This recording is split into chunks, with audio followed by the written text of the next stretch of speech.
ரெண்டே பேருக்கு நடுவில் தான் போட்டிய. ஒன்று டிஎம்கே, இன்னொன்று டிவிகே. போற இடத்துல எல்லாம் பேசுனீங்கல்ல, நியாயமா என்ன பண்ணிருக்கணும்? இந்த ரெண்டு பேருக்கு நடுவில் போட்டி, என்னோட எதிரி இவங்க ரெண்டு பேர் தான் அப்படின்னு சொல்லி ஒன்று சிஎம் போட்டி போற கொளத்தூர் தொகுதியில் நீ நாமினேஷனை பண்ணியிருக்கணும். இல்லையா இந்த டெபுட்டி சிஎம்னு ஒருத்தர் இருக்கார்ல, அவரு போட்டி போற சேப்பாக்க தொகுதியில் போய் நின்று நாமினேஷனை பண்ணியிருக்கணும். அதுவும் இல்லையா, இந்த ரெண்டு பேரையும் அழிக்க வந்த தூய சக்தி நான் தான், தூக்குல தொங்குற சக்தி நான் தான் நீ இல்ல, அதுக்கு ரெண்டு இடத்துலையுமே நீ பதிஞ்சிருந்தீன்னா நம்பி இருக்கலாம். தலைவருக்கு வாய் மட்டும் இல்ல, வாய்மையும் இருக்கு. நம்ம தலைவர் தைரியமான தலைவர் தான். உண்மையிலேயே இவங்க ரெண்டு பேரையும் எதிர்க்கிறதுக்கு இவர் ஒருத்தர் தான் தமிழ்நாட்டில் இருக்காரு, எல்லாரும் சந்தோஷப்பட்டிருப்பாங்க. ஒன்னு பெரம்பூர்ல, இன்னொன்னு திருச்சியில, ரெண்டு காரையும் நல்லா விரிச்சு வச்சிருக்காப்புல. ஏன் இப்படி பண்ணி? அதுலயே இந்த கொளத்தூர் தொகுதியில ஒருத்தரை நீங்க வேட்பாளர் அறிவிச்சிருக்கீங்கல்ல, அவர் பிரச்சாரம் பண்றப்ப எவனாச்சும் ஒருத்தன் திமுக துண்ட தோல்ல போட்டு போனாலே போதும், மைக் ஆஃப் பண்ணிட்டு பேசாம நின்றுவாப்புலன்னு நினைக்கிறேன். பச்சை பிள்ளைய இறக்கி விட்டு வேடிக்கை பார்த்துக்கிட்டு இருக்க நீ. இதெல்லாம் என்ன விளையாட்டு? அப்புறம் இந்த கட்சி வேட்பாளர் அறிவிப்பு கூட்டத்துல சில விஷயங்கள் பார்த்தோம். பிறப்புக்கும் எல்லா உயிர்க்கும் போட்டிருக்கீல்ல, அடி நாதமே அதானே நம்ம கட்சிக்கு. மேடையை போட்டு நான் ஒரு சாதி வெறியன்டான்னு அவருக்கு அவரே சர்டிபிகேட் கொடுத்த ஒரு மனுஷனை கொண்டாந்து நிக்க வச்சு நம்மளுடைய எம்எல்ஏ பிறப்புக்கும் எல்லா உயிர்க்கும் வெற்றிக்குறி சேர்ந்து வேற காமிச்சியல்ல. அது மட்டும் இல்லாம வேற என்ன சொன்னீங்க? நம்ம கட்சியில வேலை பார்க்கிறவனுக்கு, மற்ற கட்சி மாதிரிலாம் நம்ம இருக்க மாட்டோம், வேலை பார்க்கிறவனுக்கு தான் முதல் உரிமை. தூத்துக்குடியில கார்ல ஏற்கனவே குறுக்க விழுந்து அந்த அம்மா சாவை பார்த்துச்சு. அப்படியாச்சும் பண்ணி ஏதாச்சும் இந்த தடவை செய்வாங்கன்னு நினைச்சிச்சு. அதாவது போஸ்டிங்க்கு எவன் வந்து நம்ம கூட உட்காந்து வேலை பார்த்தாலும் அவனுக்கு தான் போஸ்டிங், அந்த கான்செப்டை தாக்கிட்டு இன்னொரு பக்கம் போட்டோவுக்கு போஸ்ட் கொடுத்த ஃப்ரெண்ட்ஷிப் முக்கியமா, நமக்காக வேலை பார்த்தவன் முக்கியமா? ஃப்ரெண்ட்ஷிப் தான் முக்கியம். நீ போய் நில்றா நண்பா அப்படின்னு சொல்லிட்டு அவனுக்கு அவர் கொண்டு நிக்க வச்சதுல தப்பு இல்லை.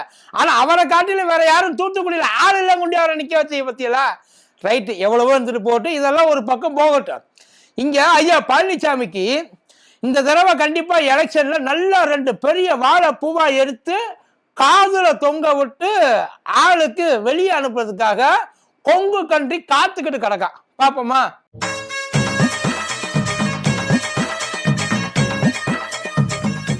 பூஸ்டர் சுகரை கண்ட்ரோல் பண்ணும், உங்க ஆரோக்கியத்தை மீட்டு தரும். சர்க்கரையை கட்டுப்படுத்துறதுக்கான எளிமையான வழிமுறை, இயற்கையான வழிமுறை. அனைத்து மருந்து கடைகளிலும் கிடைக்கும். உங்கள் சத்யாவின் full moon sale up to 70% தள்ளுபடி. ஏசி விலை 2ஆம் தேதி முதல் 15% வரை உயர்கின்றது. இப்போதே ஏசி வாங்கி பணத்தை சேமியுங்கள்.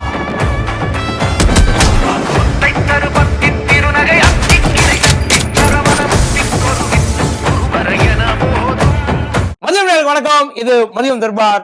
கூத்தடி கோப்பி. இந்த செந்தில் பாலாஜி அண்ணனுக்கு கட்ட பழக்கம் ஒண்ணு இருக்குது. சாதாரணமா ஜெயிக்கிறது இந்த மனுஷனுக்கு பிடிக்கவே பிடிக்காது. சண்டை போட்டு அடிச்சு பரட்டி அந்த இடத்துல போயிட்டு உட்கார்ந்தாத்தான் அவருக்கு மனசே ஆக்சுவலி இப்ப ரொம்ப செம ஹாப்பியா இருக்கிறது யார் தெரியுமா?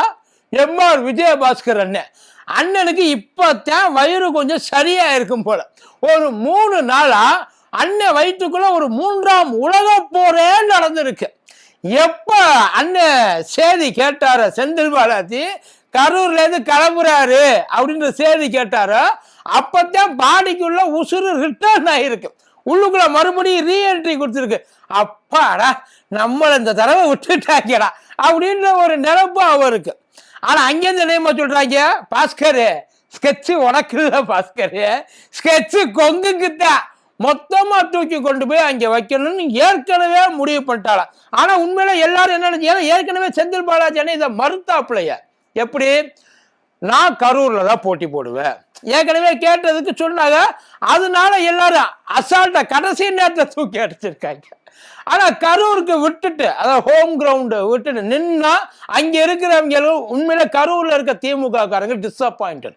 ஏன்னா செந்தில் பாலாஜி அங்க இல்லை. ஏன்னா முழுக்க இப்ப கண்டிப்பா நாளையும் நம்ம கவர் பண்ணிடுவோம் அப்படின்ற ஒரு இது அவங்களுக்கு இருந்தது. பட் ஆனா இப்ப அதை விட ஒரு பெரிய அசைன்மெண்ட் அங்கே போயிருக்கு. ரொம்ப பெரிய அசைன்மெண்ட். இது வரைக்கும் ஒரு முறை கூட ஜெயிக்காத ஒரு இடம் கோவை தெற்கு கேட்டு வாங்கியிருக்கிறாராம். எனக்கு கோவை தெற்கு தான் வேணும், நான் போயிட்டு அவங்களுக்குள்ள நிக்கிறேன். ஆனா இந்த செய்தி கேட்டதுக்கு அப்புறம் அங்க இருக்கிறவங்க எல்லாம் ஏற்கனவே இருக்க தலைவலி பத்தாது இது வேற. ஏற்கனவே கோவை தெற்குல எம்எல்ஏவா இருந்த வானதி சீனிவாசன் அக்கா இப்ப கோவை வடக்குக்கு மாறி இருக்காங்க, அந்த பக்கம் மாறி போயிட்டாங்க. கோவை வடக்குல இருக்கிற அண்ணன் அம்மன் அர்ஜுன் இப்ப கோவை தெற்குக்கு வந்து போட்டி போட போறார் வேட்பாளரா. அது ஏன் இந்த சேஞ்சஸ், ஏன் ஷிஃப்ட் ஆச்சு அப்படின்றது தெரியல. அம்மன் அர்ஜுன் அண்ணன் இந்த தொகுதி, அதான் மொத்தம் இது வந்து தொகுதி பிரிக்க மரபு வரையறுக்கப்பட்டு 2011 அப்புறம், அதான் 2011, 16, 21 3 முறையுமே இந்த இடத்துல அது அதிமுகவும் அதிமுகவோட கூட்டணி கட்சி 2 முறை 2011, 2016 அம்மன் அர்ஜுனே இருந்திருக்கிறாப்புல, எம்எல்ஏவா இருந்திருக்கிறார். 2021 கூட்டணிக்காக விட்டு கொடுத்ததுல அண்ணன் இங்கிட்டு, அதாவது அக்கா இங்கிட்டு, அண்ணன் அங்கிட்டு டிரான்ஸ்பர் ஆயிட்டாங்க. அவங்க தான் ஜெயிச்சாங்க. லாஸ்ட் எலெக்ஷன்ல கோயம்புத்தூர்ல இருக்கிற அந்த 10 தொகுதிகள், அந்த 10 தொகுதியில ஒரு தொகுதி கூட திமுக ஜெயிக்க முடியல. அந்த அளவுக்கு அது அதிமுகவுடைய பயங்கர ஒரு என்ன சொல்ல செம்ம ஒரு ஃபார்ம்ல அவங்க கண்ட்ரோல்ல அதை வச்சிருந்திருக்காங்க. இதை உடைக்கணும். இந்த ஒரு ஏரியா இருக்கிறதுனால தானே இவங்க இந்த ஆட்டம் ஆடுறாங்க. இதை எப்படியாச்சும் உடைக்கணும். நல்லா தெரிஞ்சுங்க, அங்க போறது ரிஸ்க். கோவை தெற்குக்கு போறது ரொம்ப ரிஸ்க். ஏன்னா அங்க இருக்க இப்ப இருக்கிற கரண்ட் வேட்பாளர், அதோட ஹோம் கிரவுண்டு ஏற்கனவே இருந்தவங்க, பத்தாவதுக்கு இது வரைக்கும் அங்கே இவங்களோட என்ட்ரின்றது வந்து ரொம்ப கஷ்டம். 2021 கூட மக்கள் நீதி மையம் போட்டி போட்டுச்சு, திமுகவும் போட்டி போட்டுச்சு. அதுல மக்கள் நீதி மையம் இறங்கி முந்தி திமுகவை தாண்டி முன்னாடி போயிட்டு அக்காவுக்கு அவருக்கும் பயங்கர போட்டி.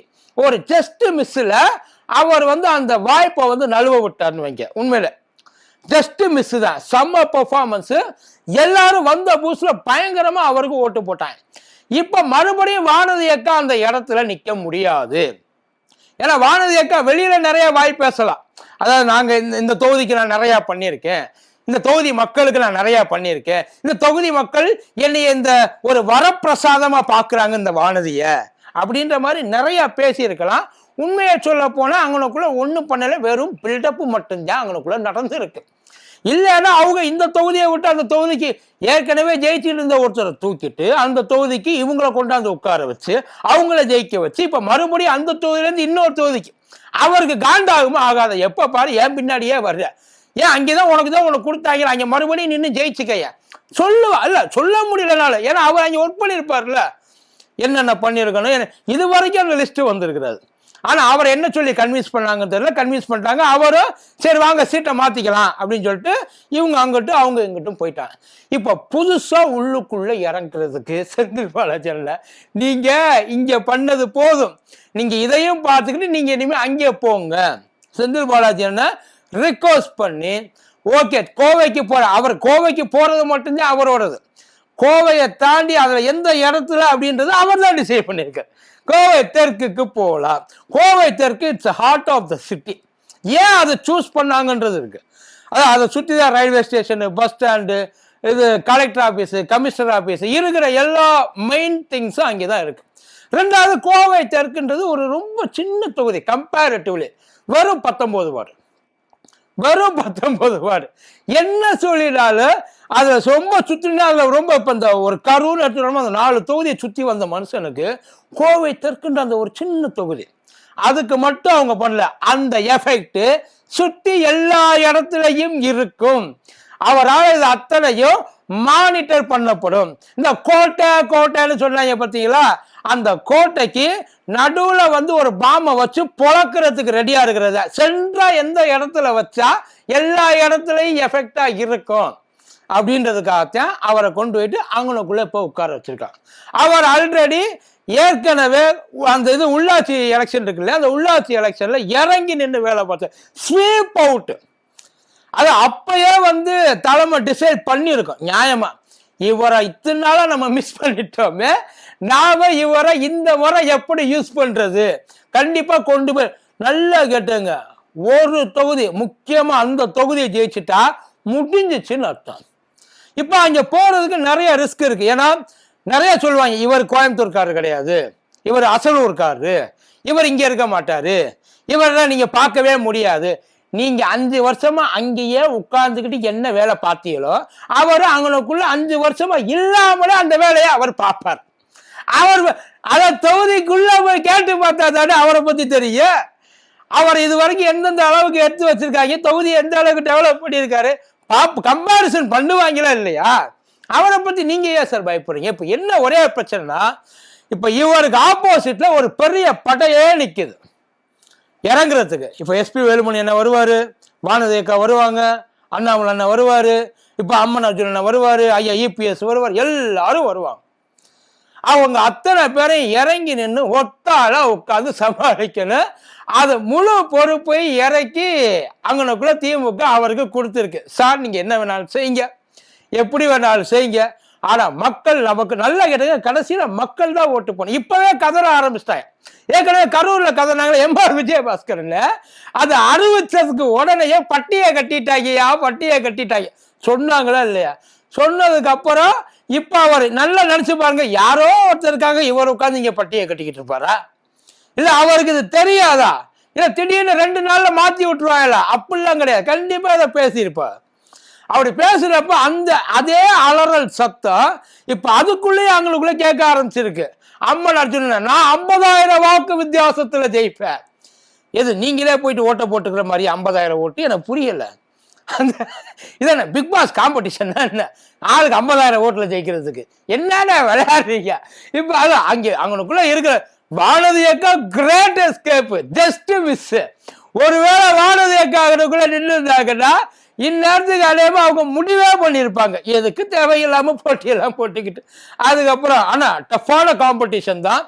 அன்கிராக்கபிள் ஒன்ன அவரை அச்சீவ் பண்றதுக்காக அமைச்சிருக்காங்க. கண்டிப்பா இது உங்களால முடியும் அப்படின்னு அவரு கேட்டு வாங்கி போயிட்டு ஒரு சேலஞ்சிங்கான விஷயத்தை தான் பார்க்கறதுக்கு தயாரா இருக்கிறாரு. பார்ப்போம் கோவை தெற்கு யாரை தூக்கி வச்சுக்க போகுது பார்ப்போம். நன்றி.